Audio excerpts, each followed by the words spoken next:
Hi, my name is Jabari Jefferson. I am a DC artist born and raised, and like you, I am at home. I've been at home for weeks and weeks at a time, but that has not stopped my creative streak. I mean, as you see behind me, just the kind of work that I do, and it doesn't stop no matter where I'm at. If I'm at school, if I'm able to leave, or at home. Actually, since being at home, I've been able to make a lot more work. So to all my young club members and kids at home, please do not think this is not the time to create. This is the best time to create. This is where the best ideas are being developed for tomorrow. Your favorite TV show is being developed right now. Your new favorite music is being developed right now. Your new favorite movies being developed right now. So I would be like them, use your time wisely and try new things. You know, for my people that feel like you don't have a lot of skills, do something to just pass the time. Do something to express yourself. Try something new.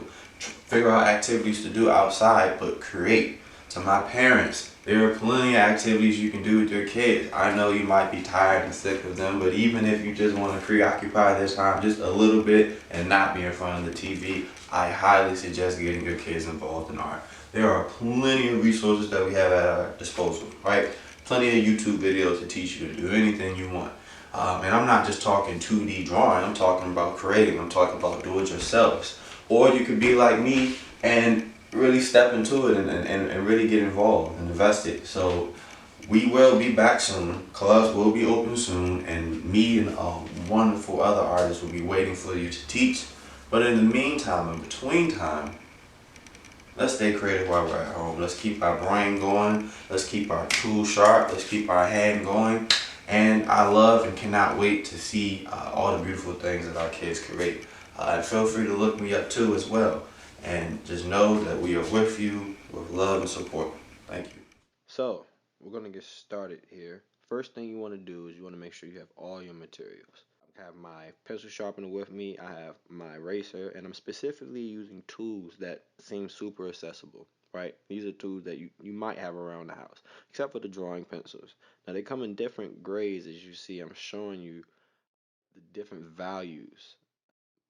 As I show you them, each pencil is going to have a number at the back of it. It's either going to say 2H or 3H, 4H, or it might say 2B, 3B, HB. So if it says H, H stands for hard, which means the pencil is going to draw a bit softer. If it's hard, the lead is pressing harder to the paper, and so it's going to come out lighter.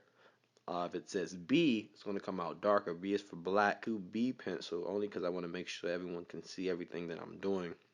Normally, I would start off with a 2H pencil. You want to work light in the beginning. So if you have any mistakes or anything like that, you can erase them easier. The harder the pencil is, especially starting out with a B, you're going to make a lot of mistakes, have a lot of marks, and when you erase them, they're going to be a little bit more difficult to get rid of.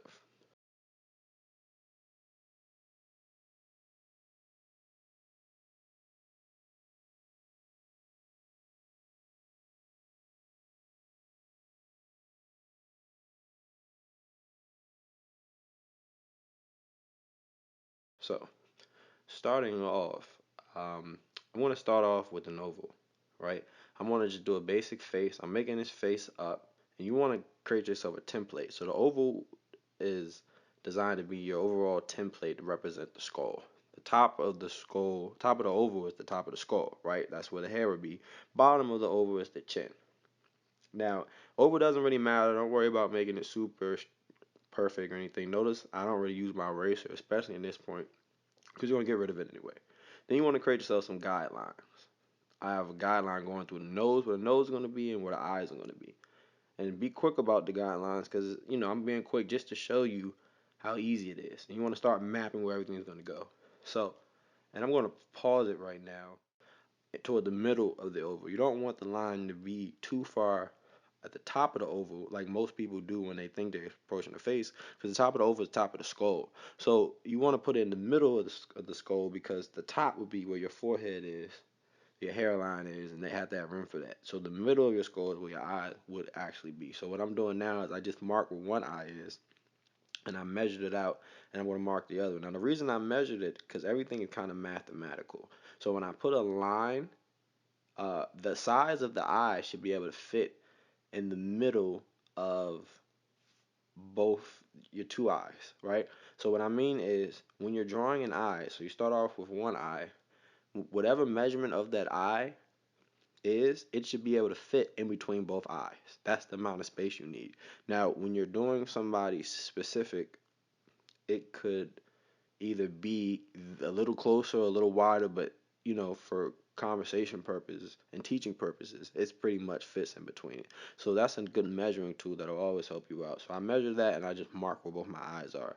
I work my way down from the face. So now I want to mark if how my nose is. Same measurement applies. If you measure the eye and turn it sideways, that measurement of the eye sideways should line up where most people's noses do begin. So I'm just going to follow that and I'm going to mark where I want my nose to be. And I'm just moving quick. I know I have a few lines up there, but it's for different places. And you bring up the side of the face. And notice I brought the side of my face in close to the eye. And I rounded off my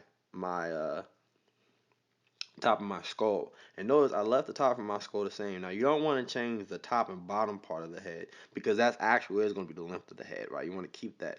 But in regards of the other stuff that you don't need anymore, like that other oval that you just fix, you don't need that oval anymore. So go ahead and get rid of it. And that's why I say in the beginning, don't worry about making an oval super perfect. I've seen too many people spend too much time trying to get a perfect oval. It really doesn't matter in hindsight. You're going to get rid of it. It's just a template. So now you can immediately start to see the difference when you get rid of that oval because the person starts to become more human-like, more of a familiar appearance. And from here, you can start seeing if your features are too big or too small. Now, normally when you do this, especially when you're working with the jaw and the chin, how big and small you make the face value is just basically going from light to dark. And I'm using the method of shadowing with my pencil or shading with my pencil to achieve that desired effect. So this is just a made up face that we just made, very generic, very you know, just a normal face of a boy or a regular boy.